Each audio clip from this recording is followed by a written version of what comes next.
I'm gonna need you to lock in and learn how to do your makeup, only if you want to, of course. I'm gonna show you how I did this look yesterday. I'm gonna start by putting my hair back in a headband, and yes, this is important to me because I need to get in all the nooks and crannies of my forehead. I just turned the beauty filter off. For reference, I have dry to normal skin with some active breakouts right now, so if your skin type is similar, this is gonna work best on you. For my skincare, in order, we have the Glow Recipe Plump.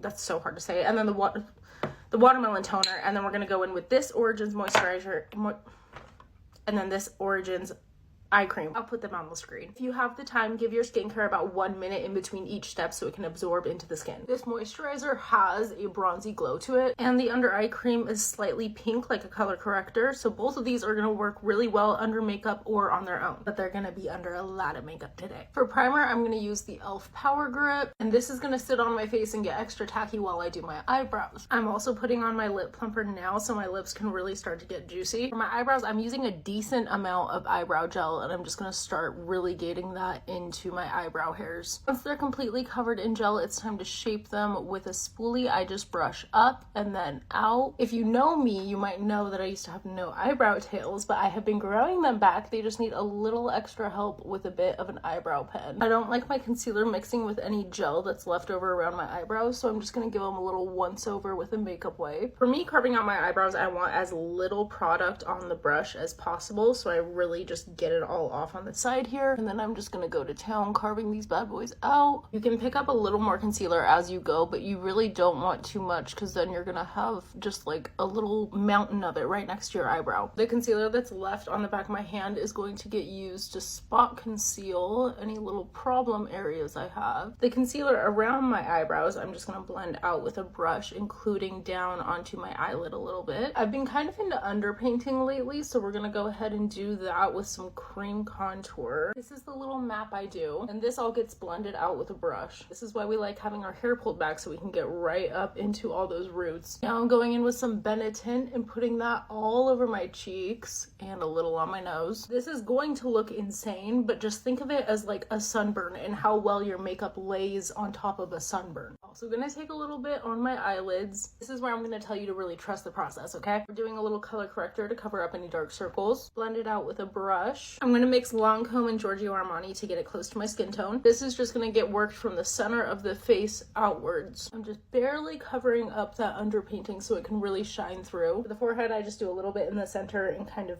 barely blend it out into that other contour. I like a pink under eye, so I'm going to use the Kosas color corrector as my concealer. I'm also going to use this to highlight my chin and a little bit of my forehead. Under the eyes, I'm just blending out the edges first, and then I'm going to let that